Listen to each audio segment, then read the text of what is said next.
స్నిగ్ధ ఈ ఇంటి పెద్ద కోడలవ్వడాన్ని ఎవ్వరూ ఆపలేరు.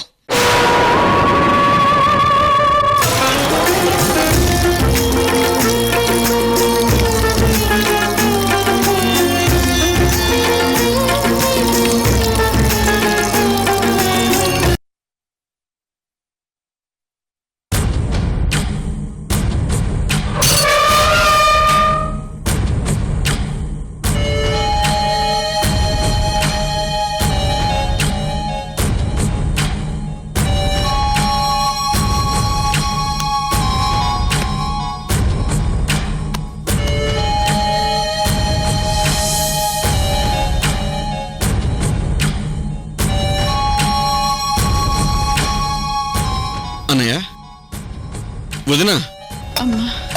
అన్నయ్య. ఏమయ్యా, వీరభద్రం చంద్రకళం తీసుకుని వచ్చినట్టున్నాడయ్యా. పదండయ్యా. లేదు లక్ష్మి, ఉమ్మడి కుటుంబం నుంచి తమ్ముడు వెళ్ళిపోవటమే మంచిదనిపిస్తోంది. అదేందయ్యా అలా మాట్లాడుతున్నారు? అవును లక్ష్మి, విడిగా ఉంటేనే అందరికీ మంచిది.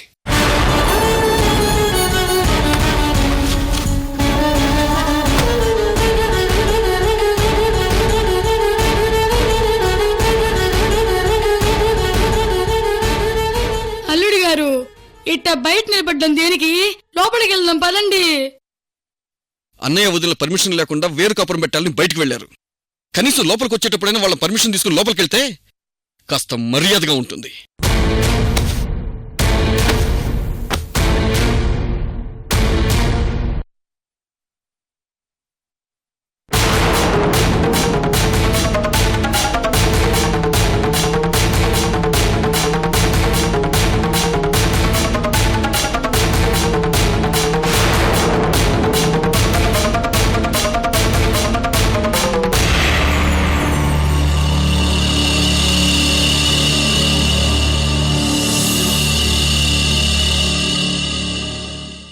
చంద్రకళ,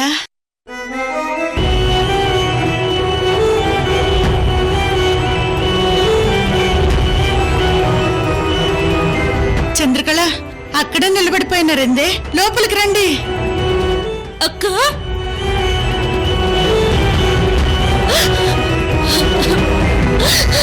అక్క,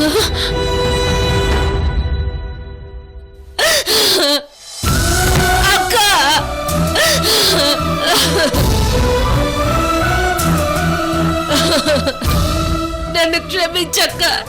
నేను పాపిస్తుందాన్ని. నా నోరు మంచిది కాదక్క. ఊరుకోవే, ఏడవకు. నిన్ను నానా మాటలు అన్నాను, నన్ను క్షమించక్క. అట్నేలే, ఏడవకు. గుడిని వదిలిపెట్టి గుడిసెలోకి వెళ్ళినానని నాకు అర్థమైనదక్క, అర్థమైనది.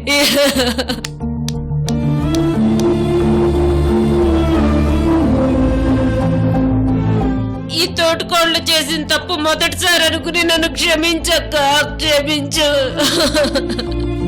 అలాగే లేవే, ఏడవకు. చూడు, రాత్రే మీ బావగారు ఫోన్ చేసి ఇంటికి రమ్మని పిలుద్దామనుకున్నారు. ఇంతలో మీరే వచ్చారు. అక్క, ఆ అపార్ట్మెంట్ మాకొద్దని చెప్పేసినామక్క. ఆ డబ్బులు మాకు వెనక్కి ఇచ్చేయండి, మీ ప్లేట్ మీరు తీసుకోండి అని చెప్పేసినామక్క. ఎందుకే అలా చేసా? మీ బావగారు చెప్పినట్టు రెంట్కి ఇచ్చేయచ్చు కదా. వద్దక్క, అసలు ఆ ప్లేట్ కోసం ఆశపడేగా శాంత నిలవ లాంటి ఇంటిని దరిద్రం అన్నాను, దేవత లాంటి నిన్ను దరిద్రం అన్నాను. అందుకే మన మధ్య అడ్డు కూడా కట్టిన ఆ ప్లేటు నాకొద్దక్క.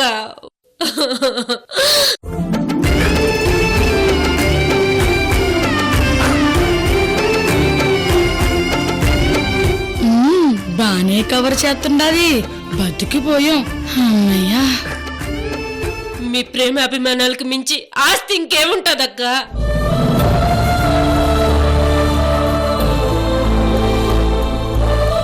ఇంకెప్పుడైనా జీవితంలో వేరు కాపురం అని నోరెత్తితే నా చెప్పుతో నన్ను కొట్టక్క, కొట్టు. అయ్యయ్యో, అవేం మాటలే. లేదక్క, నాలో ఇప్పుడు చాలా మార్పు వచ్చినది. నేనిప్పుడు ముందు చంద్రకళని కాదక్క, నీ తోటి కోళ్ళి చంద్రకళని. సరే, నువ్వు వచ్చావు, నాకు సంతోషం.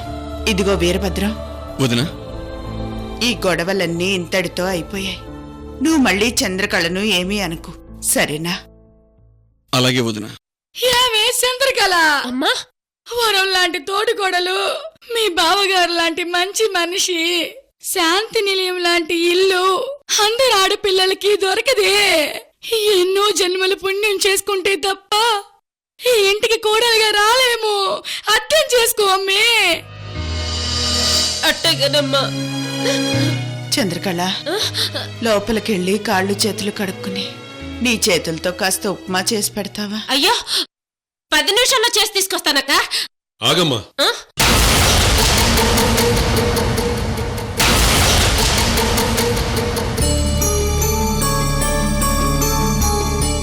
వీరభద్రం,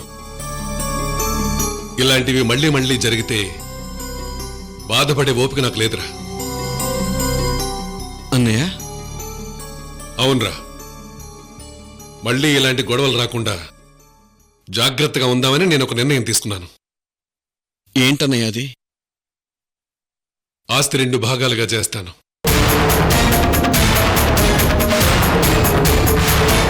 ఇప్పుడే మనం కరణం దగ్గరికి వెళ్ళి ఆస్తి 2 భాగాలుగా చేసి పంచుకుందాం.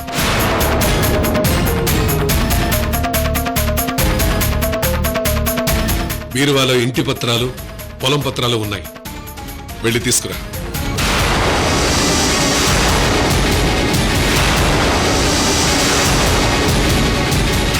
బీరువాలో ఉన్నాయి, అవి తీసుకుని వస్తే ఇద్దరం కలిసి కరణం దగ్గరికి వెళ్దాం. అయ్యో ఏ కలర్ జిరాక్స్ ఒరిజినల్ లేవుగా. భగవంతుడా, అన్నయ్యకి నిజం తెలిస్తే.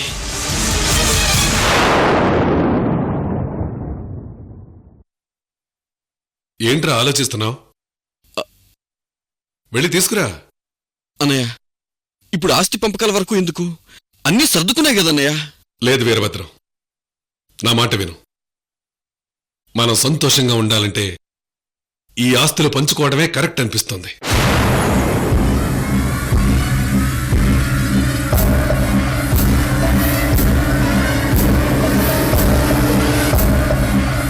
బావగారు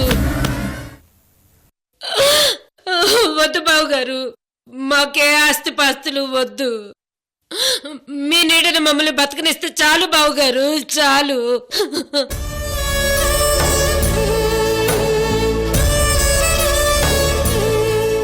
ఆస్తి పంచి మమ్మల్ని పరాయి వాళ్ళలాగా దూరం చేయొద్దు బావగారు, చేయొద్దు. ఏదో తెలియని తనంతో నేను చేసిన పని మిమ్మల్ని బాధ పెట్టాదని నాకు తెలుసు బావగారు. అందుకే మీ కాళ్ళు పట్టుకుని అడుగుతాడారు, నన్ను క్షమించండి బావగారు, క్షమించండి. ఏంటమ్మా ఇది? ముందు నువ్వులే. లేదు బావగారు, మీరు నన్ను క్షమించానంటేనే లేస్తాను, లేదంటే నేను బయటికి వెళ్ళి బావిలోకి దూకి చచ్చిపోతాను బావగారు, చచ్చిపోతాను.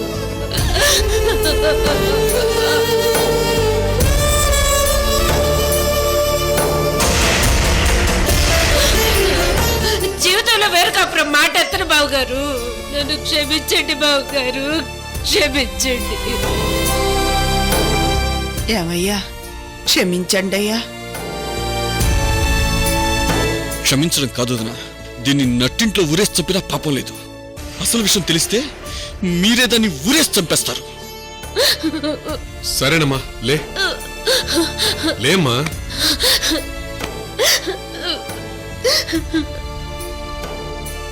ఇకనైనా జాగ్రత్తగా ఉండు, లోపలికెళ్ళు. అట్టనే బావగారు.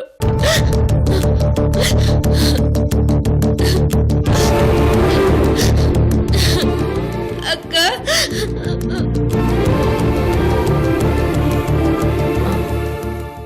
ఏ క్షణంలోనైనా అన్నయ్య ఇంటి పత్రాలు చూసే అవకాశం ఉంది. అప్పుడేం చేయాలి? పైగా వదిన రిపోర్ట్స్ గురించి కూడా ఇంకా చెప్పలేదు. ఈ 2 గండాల నుంచి ఎలా బయటపడాలరా దేవుడా?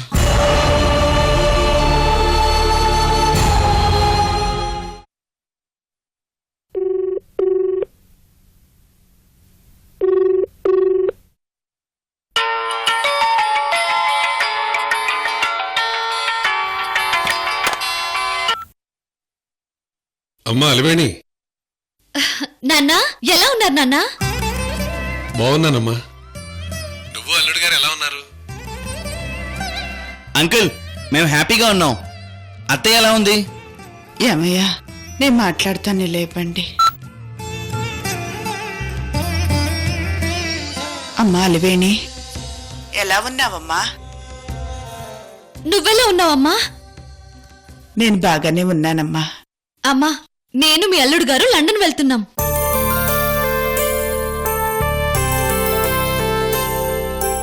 ఇంతకు ముందు ఒకసారి హనీమూన్ ప్రోగ్రామ్ క్యాన్సిల్ అయింది కదా, అవును. అందుకే అత్తయ్య గారు ఈసారి తప్పకుండా పంపిస్తున్నారమ్మా.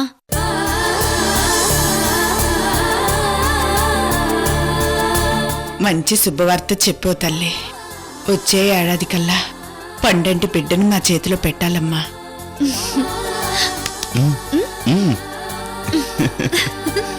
అలాగేనమ్మా. అమ్మా అలివేణి, జాగ్రత్త అమ్మా. అలాగే నాన్న. బాబు, ప్రయాణం ఎప్పుడు? ఈరోజే మావయ్య గారు. అలాగే బాబు, క్షేమంగా వెళ్ళి లాభంగా రండి. అలాగే నాన్న.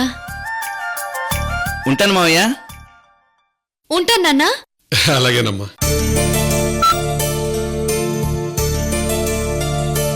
ఇంకా అమ్మా నాన్న కూడా చెప్పేశాం, విన్నావు కదా? మీ అత్తయ్య ఏం చెప్పారు? విన్నాను. మరి ఆ పనిలోనే ఉండాలి. అబ్బా, ఆహా. ఏయ్, ఏయ్. నా బిడ్డ అలివేణి లండన్ వెళుతుంది అనగానే నా ప్రాణం లేచొచ్చినాదయ్యా.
తెలియని దూరం ఎదురెదురే ఉంటున్నా, ఏమో నింగి నేల కలవవు ఏ వేళ, ఏదో తెలియని భారం సాగేదారుల్లోనా, పగలు సిరివెన్నెలలే ప్రియమైన శత్రువులా.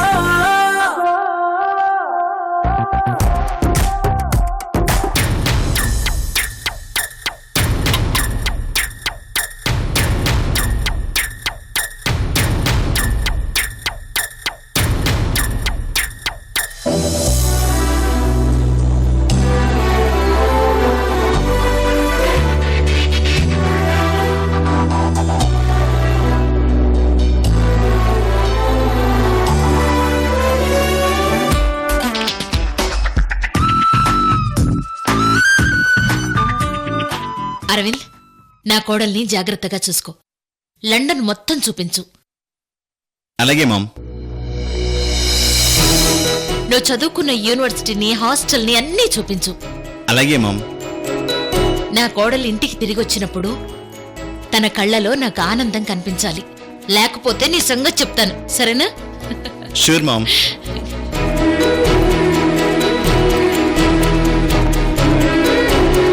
Ma'am, dad, blesses.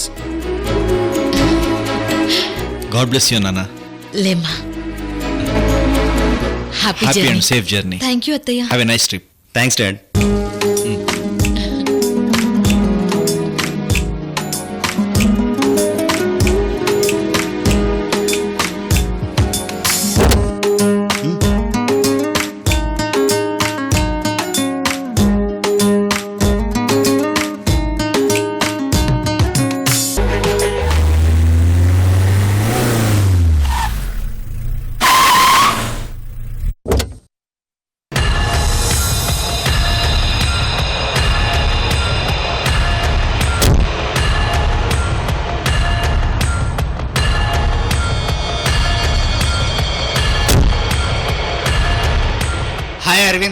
Happy journey.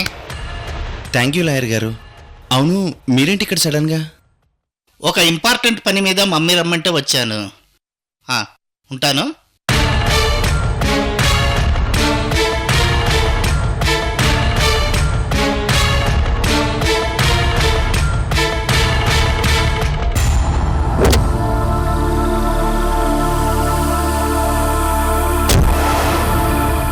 రత్న, స్నిగ్ధ వంశీల పెళ్లి విషయంలో ఇంకోసారి ఆలోచించి నిర్ణయం తీసుకో.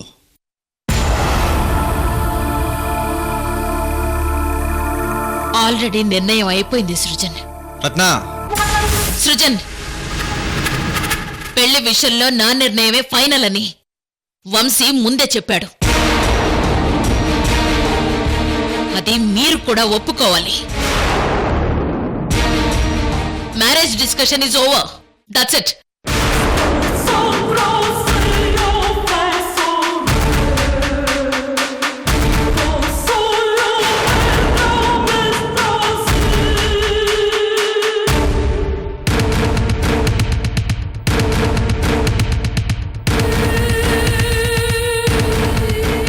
నమస్తే మేడం. నమస్తే లాయర్ గారు. ప్లీజ్ కూర్చోండి.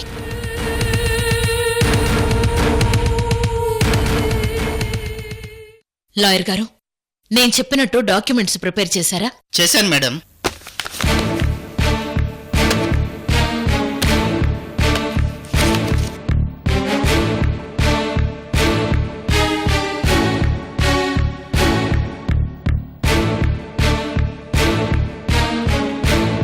ఓకే లాయర్ గారు. సరే, వెళ్ళొస్తా మేడం. సరే.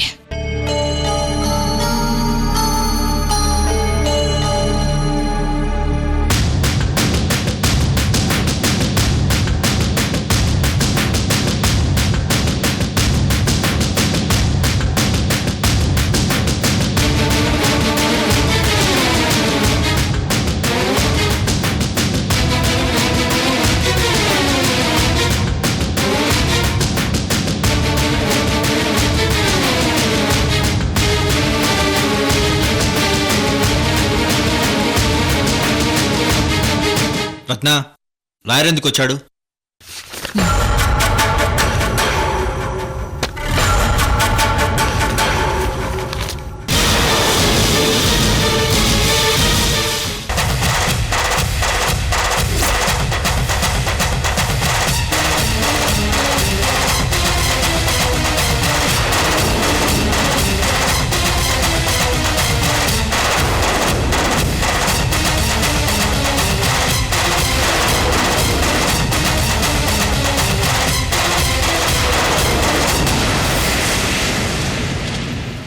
రత్న, ఏంటి పిచ్చి పని?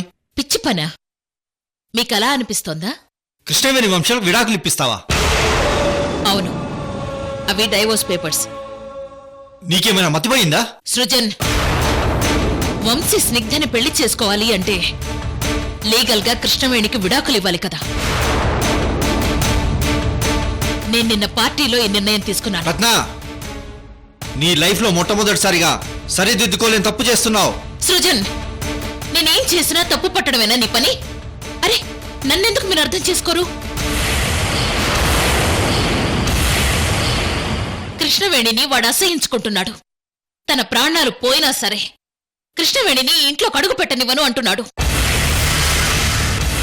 జీవితాంతం ఇలాగే ఉండిపోతాను గాని కృష్ణవేణిని భార్యగా యాక్సెప్ట్ చెయ్యను అని అంటున్నాడు. ఏ, వాడి మాటలన్నీ మీరు విన్నారుగా. కృష్ణవేణి మీద వాడికంత ద్వేషం ఉన్నప్పుడు ఇంతకంటే ఇంకేం ఆలోచించమంటారు? అరే, ట్రీట్మెంట్ డిస్టర్బెన్స్ వల్ల భార్యాభర్తలు ఇద్దరు విడిపోవాల్సి వచ్చింది. కొంతకాలం ఎడబాటు ఉంటుంది, దూరంగా ఉంటారు. ఓపిగ్గా ఉండాలి కదా. ఓపికేంటి? 20 ఏళ్లు పశువుకి గొలుసులు కట్టినట్టు కట్టి వాణ్ణి అవుట్ హౌస్ లో పడేశాం. ఇంకా ఓపిక పట్టు అనడానికి నీకు మనసులా వచ్చింది సృజన్? రత్న, వంశీ నిన్ను కూడా అసహించుకున్నాడు. అలాగని నువ్వు పిచ్చి కొడుకు నాకెందుకు లేని వదిలేసుకున్నావా?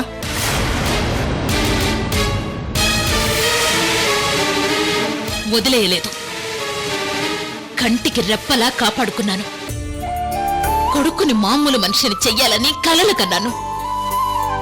అది తల్లి కొడుకుల బంధం సృజన్. ఇది భార్యాభర్తల బంధం రత్న. లైఫ్లో మొగాడికి తల్లి ఎంత ఇంపార్టెంటో భార్య కూడా అంతే. నీ కొడుకుతో నీకు ఎంత పేగుబంధం ఉంటుందో కృష్ణవేణి కూడా అంతకంటే ఎక్కువగా తాలిబంధం ఉంటుంది. తల్లిగా వాడు 100 ఏళ్ళు బతకడానికి నువ్వు జన్మనిచ్చావు. కానీ కృష్ణవేణి 100 ఏళ్ళు వాడితో ఉండడానికి 7 అడుగులు వేసి తాలి కట్టించుకుని ఇంటికొచ్చింది. తల్లిగా కొడుకు గురించి నువ్వు ఎన్ని కలలు కన్నావో భార్యగా కృష్ణవేణి కూడా భర్తతో కలిసి ప్రయాణించడానికి ఎన్ని కలలు కని ఉంటుంది. నువ్వు ఒక భార్యవే కదా. కృష్ణవేణి మీద ఆ మాత్రం సానుభూతి లేదా నీకు? సానుభూతి లేదు, గాడిద గుడ్డు లేదు. నా కొడుకు సంతోషం నాకు కావాలి.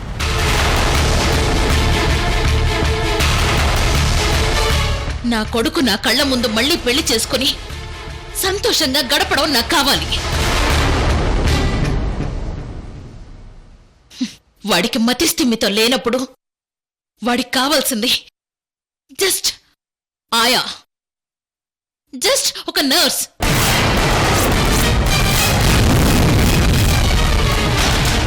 నా కొడుకు జీవితంలో కృష్ణవేణి ఒక నర్స్.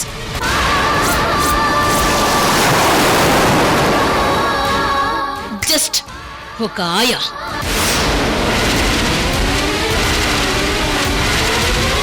అంతే.